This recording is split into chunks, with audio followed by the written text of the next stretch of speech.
The Backrooms. You've been here before. Level 168. No peeking. Survival difficulty. Class 1. Safe, secure, minimal entity count. Level 168 is the 169th level of the Backrooms. Image caption. A faceling playing hide and seek. Description.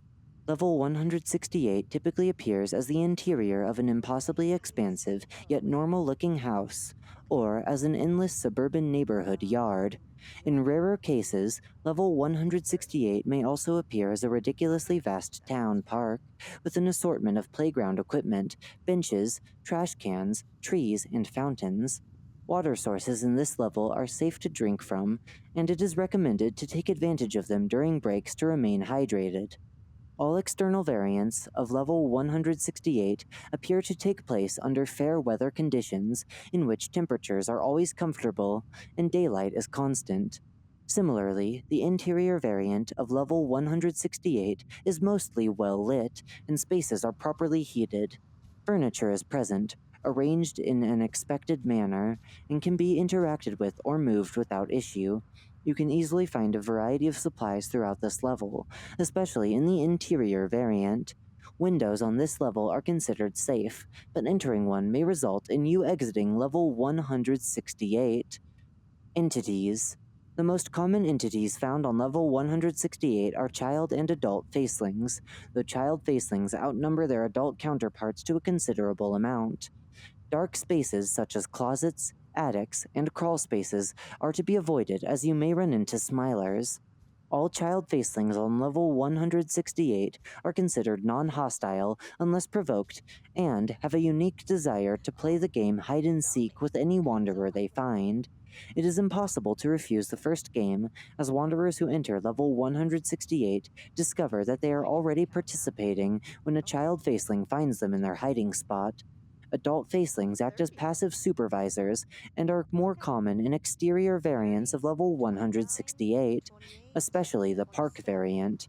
The child faceling that found you will then lead you to a specific spot or quote-unquote home base with other child facelings and will gesture for you to cover your eyes and count to 30 by signing 3 and 0 with their hands. Failing to follow these directions will agitate the entity, but not result in an immediate attack. But refusing the invite entirely will result in an attack from all present facelings. Additionally, peaking while counting to 30, speeding up the count at any point, or ending the count before 30 will also provoke any facelings in the area. It is recommended to count to 30 out loud while covering your closed eyes to reduce the risk of agitating any facelings. After counting to 30, you will find that all child facelings have hidden somewhere within level 168. Hiding spots of child facelings usually stay within a 150-meter radius from home base, but some rare cases of these entities going further have been reported. The hiding ability of these entities is highly variable, with some picking objectively terrible spots, i.e., behind an object that is much too small or transparent, to highly challenging spots. It is not recommended to immediately point out child facelings who have chosen terrible spots, as they may attack out of frustration. Instead, you should walk past them and utter phrases of praise and confusion, such as, "Where could they have gone? What a great group of hiders! Could one of you give me a clue?" Uttering the last phrase sometimes results in an excited faceling waving to you from their hiding spot in an attempt to help you find them. After a few minutes have passed, it is safe to find facelings that have selected poor hiding spots without the risk of provoking them. You should take advantage of that time to stock up on supplies that you find laying around. If you're lucky, you may come across a party, smiley face.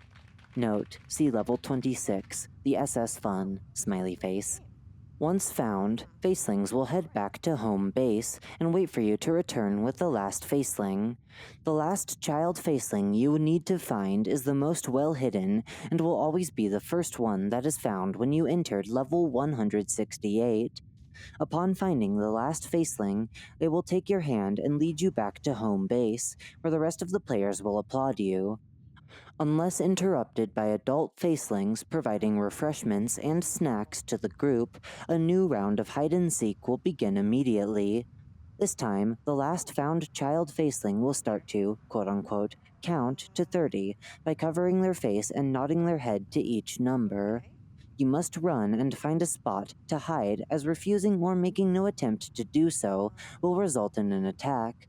This cycle of hide and seek will continue until you either perish or exit level 168. We're playing hide and Additionally, seek. upon finishing each game, there is a small chance that the group of child facelings will lead you to a different level variant. 30. The likeliness of this event increases with the number of games you complete, since your fellow players are bound to want a change of scenery.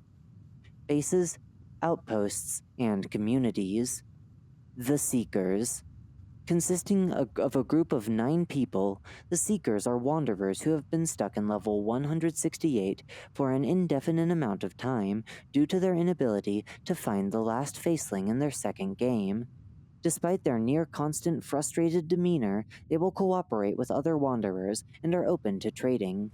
It is unknown if the last faceling of each Seeker still exists on level 168, or if these Seekers are just incredibly bad at hide and seek. Attempts to help members of this group are always appreciated, but never result in the last child faceling being found. Heidi. Heidi is an energetic 28-year-old wanderer who enthusiastically describes herself as a, quote, professional hide and seeker, end quote. She claims to have played thousands of games of hide and seek since she had entered level 168 and has no apparent desire to leave anytime soon. Heidi is open to trading in between games and will gladly tell you the best hiding spots she knows about. Occasionally, she will inquire wanderers about any newfound exits in level 168 so that she may avoid them at all costs. Good stuff. Entrances and exits. Entrances. There is a small chance that you'll no-clip to level 168 after hiding from any entity on most other levels for a prolonged period of time. Generally, the longer you remain hidden in one spot from an entity that is actively searching for you, the more likely you are to end up in level 168. It should be noted that this method of entry does not apply to levels or rooms that are dead ends or are devoid of entities. Tests involving MEG members playing hide and seek in an attempt to enter level 168 are currently underway. Exits. Exiting through windows in level 168 sometimes leads to another level that also contains windows, but windows of level 168 usually lead to opposite variants of this level.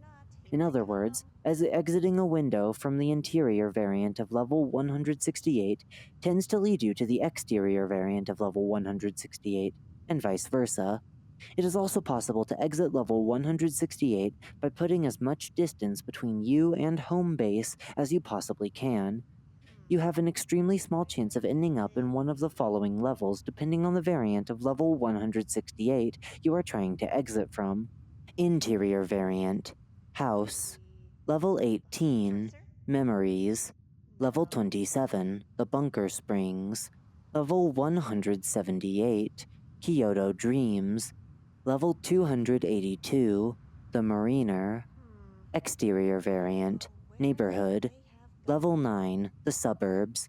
Level 90, Newly Renovated Home. Exterior variant, Park. Level 10, the Bumper Crop. Level 11, the Endless City.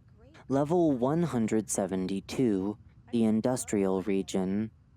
Exiting level 168 by any means is only possible once you complete your second game of hide and seek.